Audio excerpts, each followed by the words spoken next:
Howdy folks. Today we're going to be taking a look at the multirotormania 180. And here she is in all her beauty right here. This used to be my favorite quad. When I built it, it was just insane. It still is, but I kind of go in phases where I just like a certain kind of quad, and then I just stick with that for a while. And right now it's the 130 size, but I still love the 180s. They're just so awesome. This frame, for the price, you can't beat it. I mean, the carbon fiber is just so awesome. It's pretty much the same as the Armatan, and it's really cheap at multirotormania. It's only like I think this frame was $32. Yeah, and then this is the 3mm one, so it takes 1806 motors, and then the 4mm one is a little bit more, like $5 more, I think, and it'll take 2204 motors. 1806 is perfect for a 180 size, because if you have the high KV with the 4-inch triprops, it just has more power than you need. So I got the Armatan 1806 2700 kV motors. These motors are super awesome, and again, can't be beat for the price. They are just awesome. I haven't had any problems with them at all. I always check them. I pull on them. This one you can pull it a little bit, but the rest of them are stiff. So I don't know what that means really. I just know that the more expensive motors, you can't do that. And I know it's just like the C-clip back there is bumping up against it, but there's no issues. The bearings don't make sounds or anything. These are like $12. I got them at rccraze.com. I love that website because that store, because they have all the Armatan stuff, and it's in the USA, so it ships fast. You get it really fast. I have the, let's see, on this one I have the Dragonfly 32, and Maytech PDB. It's the one that has the built-in XT60. That's pretty much my favorite style of PDB. I don't really like having the XT60 coming out the back where I have my antenna usually. I was building like one certain way for a while, and then after I started building for other people and stuff, I decided that I wanted to try new things, because I kind of felt like once I knew how to do something, it was like so easy that I would just keep doing that the same way with the same parts, you know. But it's fun to learn new things. This is the Little B 20 amps, and I have a cheap FPV setup. I got the cheap Banggood 170 cam. I love this camera. It's awesome. I'll do another video with my F14B, but I have the HS1177 on it, and I swear when I first got it plugged in and looked at it, I swear I really couldn't tell the difference between the 170 Banggood $10 cam and the HS1177. I was like having a hard time, and it was really like upsetting me. But then I figured out how easy it was to hook the HS1177 up to a monitor to change the settings. And once I changed the settings to ones I found on YouTube, they were Boba Fett, his settings, and it just completely changed the camera. And now the camera is just amazing.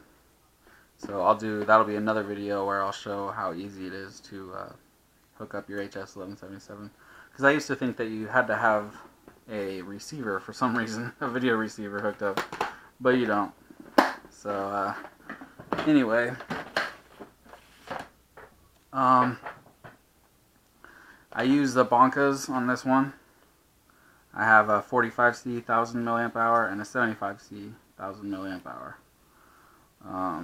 I didn't think that they would have different size wires, but they do. This one, the 75C has 12 gauge. I guess it needs a thicker wire for the higher discharge, but this one is 14.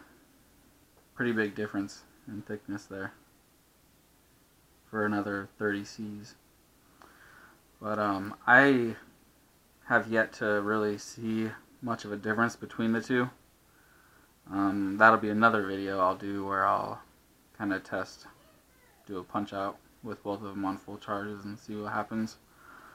I haven't really actually done that. I kind of have, but not really. I think like I did a punch out with this one where it wasn't completely full and this one was, or something, or the other way around. I don't know, but these are awesome batteries. I've never had an issue with them. I've ran them down accidentally really far. I think down to like 2.6 per cell, and there wasn't any puffing or anything. And I get a nice power throughout the whole battery. So love the Bonkas. And I believe I got the 75C I got from multicopterbatteries.com, and it took like a week or maybe a couple days longer than that to get, because I guess there's new laws now about shipping lipos where they have to be ground or something. And then this one I got from twistedquads.com. They have free shipping over $10, which is awesome, and they ship really fast. They're a good store. Both of them are good stores. Let's see. I got this LED from Banggood. It's an awesome LED. I will show you guys. It's a programmable one, and the only thing I have it set up for right now is arm and disarm, because and warnings, or no warnings on this one. I have the warnings on the armor tan because I don't have the VBAT plugged in or hooked up. I learned that recently.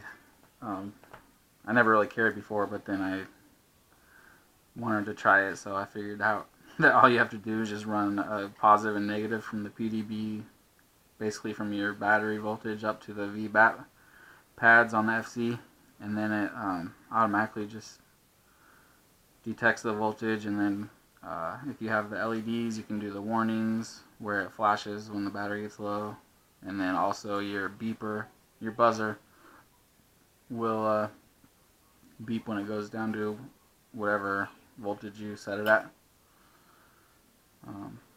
It's kind of nice. I have to set it really low because if I do a punch out for more than a few seconds on a certain quad, then it'll just start beeping and flashing and shit, and I don't like that. So I got the Amway antenna with the VAS cover on it. Works really good. And then of course I already showed you guys, well I showed some of you know my Facebook group. Showed you guys these new props. These are the Dowell V2 T4045 tri-prop, not the bullnose. I'll do another video on props. I have a lot of different kinds of props that I've tried and that I use and that I like and don't like. So let me get my radio and show you these. Then I'll get into, I'll do another video. I got so many videos to do. Do another one on the new Betaflight GUI, which is pretty awesome.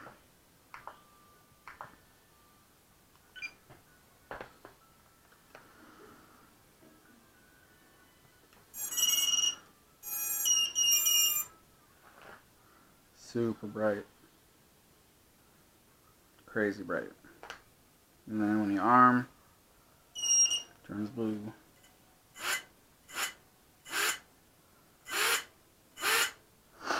This quad's so sick.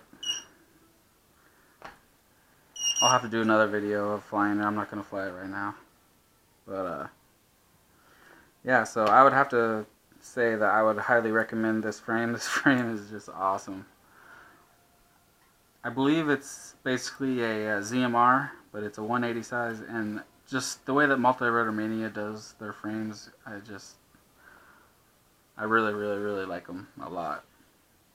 The cuts and the smoothness and the quality of the carbon fiber is just so nice. Oh, I really wish that there was some bumpers that you could get, like on my 130. It would just be so awesome to have a bumper that goes on there. Because I mean, if I crash on the street, because I'm always flying down my road, and you get those little dings, it just sucks. I have OCD, so I don't like that shit. This PDB, oh, yeah, and I use the Lemon satellite. That's what I use on all my quads. I don't ever use anything else. But this PDB, I could have swore I heard it making some buzzing sounds. I don't know, it might not have been this one. I know the 130 was doing it and the Armatan was doing it, so it could be Betaflight, I don't know. This one has Betaflight on it, but it's 2.7.1, and the other two quads have 2.9. So I'm wondering if that has anything to do with it, because they're totally different PDBs. So it couldn't just be that it's the PDB. So anyway, I'll show you the Betaflight GUI real quick, and I'll do another video on that. This is just for anybody that hasn't seen it before.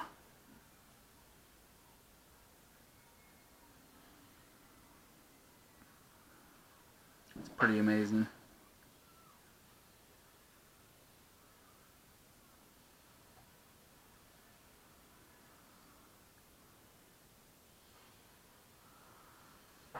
I'm gonna have to get the cord for it.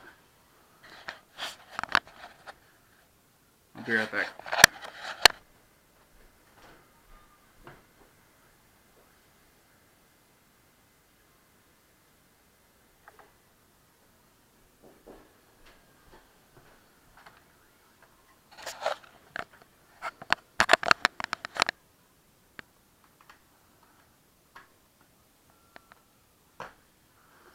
Oh, and all my FCs, I put to the USB to the side, and I use the NAS 32 Rev 5, which is what all the Flip 32 and Dragonfly are. So here it is, Betaflight. I'm not really going to get into it right now. I'm going to do another video of this, but just show you real quick. The PID tuning is just completely different. Oh, you know what? It's different on here than the 2.9. Oops. Yeah, I forgot.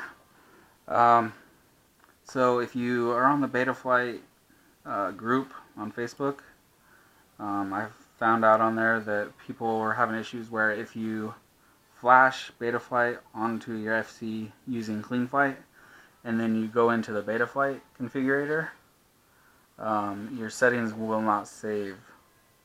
So what you have to do if you want to use the Betaflight GUI is you gotta use this GUI to flash Betaflight, which it's so nice that it's just all right here now instead of having to go find it and download it. But you have to flash it using the Betaflight configurator, and then everything works perfect. So I'm not going to use it on this one. I'll show you with the Armatan.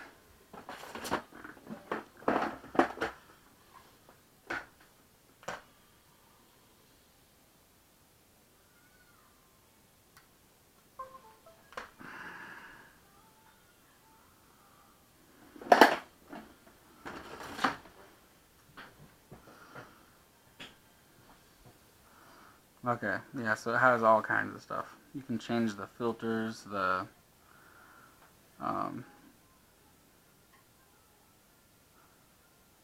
they got rid of it. It did tell you what the derivative method did for measurement and error. It was two different types, but it doesn't say it anymore. 1.6.1, yesterday it was 1.5, so it updated on its own, and I didn't even know it. Oh man, that's crazy. Now it has stuff in here that haven't ever even seen. Okay, well, that'll have to be another video. Anyway, sorry I'm all over the place, just like my last video. I just am so excited. I have so much stuff to talk about and say, you know. Can you hear the fireworks going off in the background? Fireworks are illegal where I live, which is just the craziest thing I've ever heard, but Everett, Washington. So, get the multirotormania 180. It's awesome. I basically went with like almost the cheapest route, and I have all good quality parts. ESCs from Ready to Fly Quads, they were like $9 a piece. Motors $12 a piece. Frame $32. FC is $18 at Ready to Fly Quads and $23 at multirotormania for the Dragonfly. Dragonfly 32 compact. That's the way to go if you want. You can go with the DuPont wiring if you're using a little tiny quad, because then you can do the one wire to each ESC for the signal instead of having to use the whole servo cable and long wires. Or you can do it the regular way, like I did on here, where I put the header pins on there and did the 4 motors that way. Lots of options. And look how much room there is in here. This is a 180 and there's just tons of room. Tons of room. And this Banggood camera with that mount that you can get for it, bolts right to the top plate and you can move it to whatever angle you want. It's nice. And like I said, I'll do another video of this flying, because this thing is a crazy ass rocket. It's just insane. The punch out is just like, even I say holy shit every time I do a punch out with it. Alright, I think this is a long enough video. I'll talk to you guys again soon.